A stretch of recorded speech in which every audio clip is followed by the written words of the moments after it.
La melodía del mediodía, por Saracay. Hoy hablamos de la importancia de los chequeos cardiológicos antes de competir. Estamos con el doctor David Salazar. Él es médico cardiólogo con una especialidad en rehabilitación cardíaca y cardiología del deporte de la Universidad de Sao Paulo de Brasil. Y bueno, hoy está con nosotros para que nos aclare todas las dudas que tú tienes. El principal objetivo de hacer un chequeo cardiológico es esto, es intentar detectar a tiempo alguna enfermedad cardiovascular que pueda afectarte o producirte una muerte súbita. O también detectar factores de riesgo que te puedan generar algún tipo de alteración. Cuando vas a una de estas carreras, ¿hay alguien que te revise, que te dice, ay, ¿se hizo sus chequeos médicos o todo el mundo entra así nada más? Todo el mundo entra así, nada más. O sea, yo hablo de mi experiencia, Claro. ya no soy médico ahorita, voy a hablar como una persona natural, o sea, de que me fui a inscribir ahí. Porque tú participaste sin ser médico, en la anterior, ¿verdad? Yo he participado algunas veces Vale. en las 15K y en 10K también. Pero, ¿qué es lo que sucede? O sea, yo voy y solo les pagas la inscripción y vas a retirar tu camiseta después. Claro. Por ejemplo, ¿qué es lo que sucede? En competiciones un poquito ya más Avanzadas. de renombre, ya más reconocidas a nivel mundial, por ejemplo, la maratón de Boston, que son 42 kilómetros. Famosa es. Famosa. Sí. Por ejemplo, ahí tú no puedes entrar si tú no has tenido un chequeo cardiológico previo y si tú no has tenido competiciones previas ya, las que tienes un tiempo establecido. Novatos no van. No puede ir, lo cual asegura que tú realmente estás... o mejor dicho, las personas que están participando son personas que realmente están preparadas y que no tienen ningún antecedente de estos. Es muy poco que se haya escuchado, bueno, en la maratón de Boston falleció alguien por alguna X situación, porque realmente esos pacientes ya van con un chequeo cardiológico y ya tienen una preparación física y todo. ¿Qué es lo que sucede? Que aquí... no quiero hablar mal de las personas, pero ¿qué es lo que sucede? O sea, vamos, me levanto la cama y voy a correr y se acabó. Se me antojó el día de hoy. Es más, porque también puedes ir sin ninguna inscripción, ¿no? Y puedes ir, claro, o sea... De novato, de farandulero. Exacto, exactamente. Claro. Nosotros llamamos dentro de las jaulitas, se va acabando las jaulas y ahí atrás ya puede, quien sea, puede competir. Y muchas veces esto sí puede ser hasta un llamado de atención a las autoridades para que se tome cartas en el asunto. Sí, yo creo que con esto va a haber mejor. Exacto, y que exista un mejor control dentro de ella. Es disciplina, ¿no? También, personal. Claro. Sí, exactamente, es una disciplina, constancia, saber cuidarse, pero como te había comentado, o sea, dejar en claro que el objetivo de hacer actividad física no quiere decir que me voy ahora, como salió estas noticias, no voy a hacer nada porque... pero hay que hacerlo con seguridad. Nos quedamos con una pregunta, doctor David Salazar. ¿Qué factores de riesgo cardíaco se evalúan durante este chequeo cardiológico previo a la competición o cómo debería ser la realidad? Porque no es así siempre. Claro, no es así, pero vamos a intentar cambiar ese paradigma poco a poco. ¿Qué es lo que sucede? Cuando tenemos el paciente que quiere realizar actividad física, lo primero que nosotros hacemos es identificar estos factores de riesgo. ¿Y cuáles son estos factores de riesgo? Uno de ellos se lo puede denominar así, como modificables y no modificables. Los no modificables pues son la edad y el sexo. Y los modificables son el resto, como por ejemplo el paciente fuma, bebe, existe alguna otra enfermedad que nos pueda ir empeorando alguna situación cardiovascular que el paciente tenga. Entonces, entre ellos tenemos hipertensión, diabetes, enfermedades preexistentes ya del corazón, que pueden ser anomalías congénitas, que pueden ser alteraciones eléctricas en el corazón que me produzcan algún tipo de arritmia cardíaca y esta arritmia cardíaca llevarme a un paro cardíaco. Entonces, todo esto yo identifico dentro de un examen físico y mediante la realización de un electrocardiograma. Además, es importante saber el factor hereditario. Por ejemplo, si es que mi papá, mi mamá, mis tíos o mi hermano ya sufrió un infarto con una edad precoz, pues yo tengo que estar atento también. Es un paciente que tiene un factor de riesgo familiar. Y yo tengo que prestar muchísima atención a ese paciente y realizar otro tipo de estudios. Tú nos decías hace un rato, la edad, ¿no? Es un factor súper importante también. ¿Cómo es que llegas a realizarte uno de estos exámenes? ¿Todos quienes quieran correr deberían realizarse un chequeo cardiológico? Justamente, entonces, a partir de los 35 años, nosotros vamos a dividir. Si es un paciente de menor de 35 años, que no tiene ningún factor de riesgo, que él ya realizaba actividad física de manera regular, pues ese paciente no necesitaría mayor examen para poderle liberar, para que continúe esa actividad física. Para que vaya y corra. Exactamente. Okay. Pero claro, tiene que tener ahora, es otra cuestión, la condición física. Si el paciente tiene un condicionamiento físico, ya es otra cosa.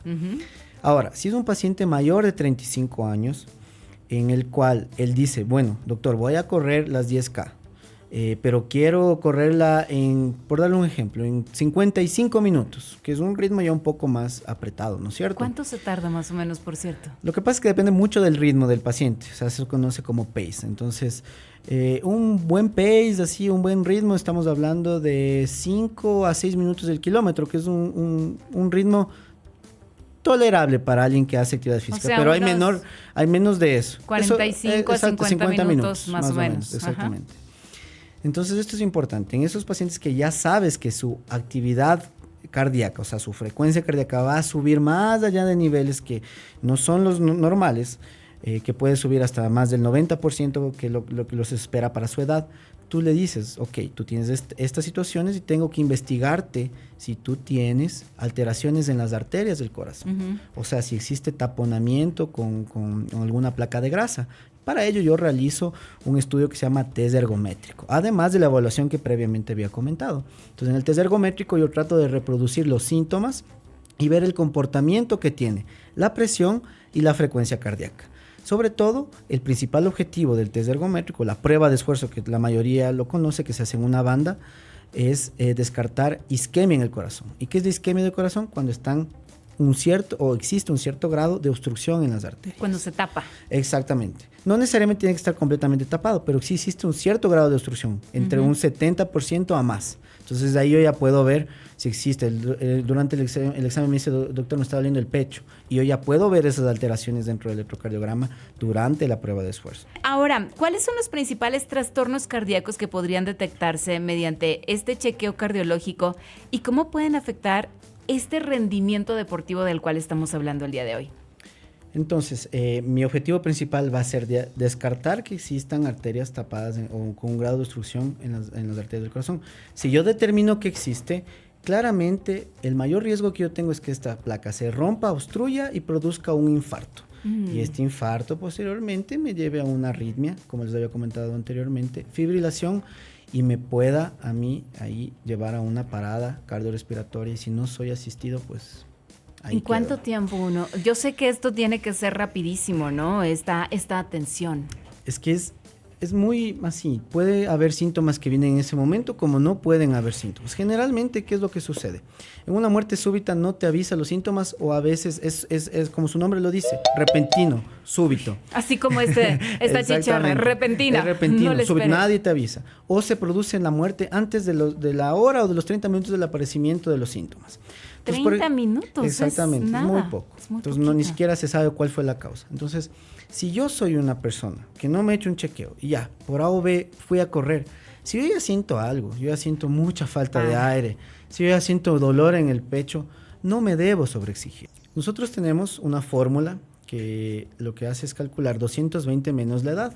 Entonces, esa sería la frecuencia máxima a la que nosotros vamos a llegar, o que tenemos predicta para nuestra edad. Entonces, si yo tengo 20 años, entonces lo más lógico, mi frecuencia máxima va a ser 200 latidos por minuto. Pero esa es una fórmula matemática, que un estudio que se hizo hace algún tiempo. Pero ¿cuál es la forma más objetiva de determinar mi frecuencia cardíaca máxima? Es mediante una prueba de esfuerzo. O sea, las famosas pruebas de esfuerzo. Exacto. ¿Esas son las que te ponen a correr sí, en la banda? Puede ser hecho en la cinta rodante, que es la banda, o puede ser hecho en la bicicleta. Solo ahí yo puedo determinar cuál es en realidad mi frecuencia cardíaca máxima. A ver, David, pero no me van a poner a mí si yo llego y le digo yo quiero correr. O sí me van a poner. Ya, digamos tú, Ofelia, vas a mi consulta y me dices, doctor, quiero correr. Ok, voy a hacerte primero una evaluación preparticipación donde te hago una entrevista, lo que te había comentado, para ver cuáles son tus factores de riesgo, cuál es tu edad, enfermedades preexistentes. Yo te digo 0, 0, 0. Familia, okay. Listo. Obviamente tengo que saber tu edad, qué edad tienes, si tienes un factor de riesgo mayor de 35, pues si es mayor de 35 y tú quieres correr de una intensidad alta a las 10K, te voy a decir, hagamos una prueba de esfuerzo para ver cuál es el comportamiento de tu presión arterial, de tu frecuencia cardíaca. Yo te digo, mayor de 35 y no quiero así correr locamente, sino llegar a la meta. Al tener tu edad, pues ya es mandatorio. Okay. Es mandatorio para entonces, si me mandas una prueba de esfuerzo. Sí, te mando una prueba de esfuerzo para evitar cualquier tipo de alteración. ¿Qué debe salir en la prueba de esfuerzo para decir, Ofelia, ¿estás lista para ir a la Tiosca? ¿Qué no debe salir, sería? ¿A qué no debe salir? En realidad, okay, muy lo bien. que yo tengo que ver son parámetros del electrocardiograma, si es que existen alteraciones en el electrocardiograma, cómo se comporta tu presión arterial y hasta dónde estamos con tu frecuencia cardíaca. Si tiene, porque lo que tiene que hacer la frecuencia cardíaca es subir, ¿no es cierto? Sube hasta que llega un punto en que ya hasta ahí se queda y vuelve a bajar cuando ya te paró la caminadora. Igualmente ocurre con la presión, sube hasta que llega un punto y tiene que bajar. O sea, si yo veo alguna alteración en estas curvas, pues algo está pasando. Yo veo alguna alteración en el electrocardiograma, algo está pasando. Si no tienes arritmias, palpitaciones, te vienen latidos anormales del corazón y síntomas que tú tengas, por ejemplo, doctor, me empezó a doler el pecho, me está doliendo el pecho. En ese momento tú te das cuenta. En ese momento yo puedo ver toda esa parte. Y me dices, ¿estás lista o no estás lista? Ahí sí yo te puedo, y ahí podemos de manera más objetiva saber cuál es tu frecuencia máxima. Ajá. Entonces ahí yo te puedo prescribir ejercicio. Y estos ejercicios me ayudarían para la siguiente. Realmente se llama tabla de entrenamiento. Entonces, en zonas, las personas que corren hacen zonas. Entonces, dividen de 1 al 5, donde 5 es una frecuencia del 90 al 100%. Entonces, intentar llegar a esa frecuencia. Obviamente, para intentar alcanzar esa frecuencia, yo tengo que hacer un ejercicio de mucha más alta intensidad. ¿Cómo saber entonces hasta dónde sí puedo llegar y que no me estoy sobrepasando de esos límites? Si es que yo no tengo un profesor que me guíe. Lo más óptimo, claro, sería yo tener un profesor que me guíe o alguien que me entrene. Oye, pero si todo eso es dinero, esfuerzo, tiempo. Exacto. Digamos todo. que yo soy alguien que me voy solo a hacer. Hay 2 test que yo, claro, obviamente voy a hacer mi prueba de esfuerzo y yo con eso por lo menos ya sé mi frecuencia. Tenemos la herramienta ahora que todos tenemos un smartwatch, o sea, un reloj inteligente y podemos ahí ver nuestras pulsaciones. Pero si ya no tenemos un smartwatch y otras situaciones, tenemos el test del habla. Entonces el test del habla. Yo estoy haciendo una actividad cardiovascular más o menos donde mi frecuencia no sobrepasa los 85 latidos por minuto, 85% de la frecuencia cardíaca máxima. Yo voy a poder decir una frase que se compone de 3 palabras. Por ejemplo, yo estoy bien, por ejemplo, dar un ejemplo. Yo estoy bien. Y continúo haciendo, ¿no es cierto? Pero eso es cardiovascular. Ahora, si yo estoy alcanzando la frecuencia, más del 85% de la frecuencia que yo espero, yo no puedo ni hablar. Estoy muy agitado. Entonces, cuando yo ya estoy súper agitado, yo sé que ya estoy alcanzando la frecuencia máxima. Entonces, ahí yo tengo que bajar la intensidad del entrenamiento. Entonces, ahí yo me reduzco un poquito y vuelvo. Entonces, eso se llama el test del habla. Por ejemplo, yo sé que no estoy haciendo nada, que mi corazón está normal. Cuando me voy a caminar, digamos, de aquí en el parque metropolitano, estoy caminando y yo estoy conversando. Estoy yendo conversando y me pongo a conversar de todo lo que pasó. Por ejemplo, me pongo a conversar, sí, mira, pasó esto, lo otro. No estuve en la entrevista de Saracay. Exacto, no estoy haciendo nada. No, mi corazón no está trabajando porque estoy yendo súper leve. Es como que si estuviera haciendo una actividad normal. Pero si yo quiero trabajar mi corazón, yo tengo que tener, por lo menos poder decir 3 palabritas juntas o una frase durante el entrenamiento. Sin sentirme agitada. Sin sentirme agitada. Por ejemplo, yo estoy bien. Me estoy ahorita corriendo y no me está pasando nada. Puedo decir la frase, pero si yo veo que no puedo decir, ya estoy sobrepasándome de esto y tengo que bajar la intensidad. O sea que los resultados ahí de este chequeo cardiológico pueden influir muchísimo en las decisiones de participar. Demasiado. Y sobre todo, en los deportes. Y sobre todo, prevenir que el paciente tenga una muerte súbita y un desenlace fatal durante cualquier competencia. Wow. Oye, eso sí que es fuerte, ¿eh? Sobre todo porque después, como decíamos en interno, después del COVID, obviamente todo el mundo se lanzó a hacer ejercicios porque teníamos que manejar mejor que activar mejor nuestro cuerpo, nuestros pulmones y todo. Y bueno, no medimos que ya los pulmones no están igual que antes, que hace 3 años. Claro, eso es parte de la condición física. Yo tengo que entender que para yo realizar actividad física yo tengo que tener alineado ciertas cosas. ¿Y qué es este alineamiento? Corazón y pulmón y mis músculos, mi parte, porque es lo que me va a permitir moverme y realizar actividad física. Si yo tengo alteración en alguno de estos engranajes, pues algo va a suceder.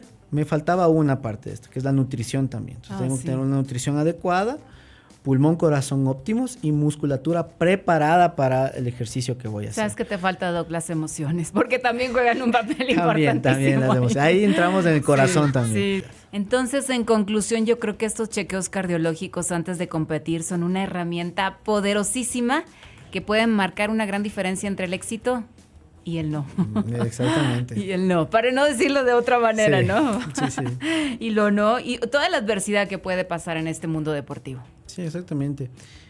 Ahora, pues como estamos comentando por interno, existe mucho esto de las redes sociales donde nos muestran de casos que hubieron de jugadores de fútbol hace algún tiempo que se desvanecieron durante el ejercicio. Hubo recién un caso, ¿no? En la Eurocopa de un jugador conocido de Holanda.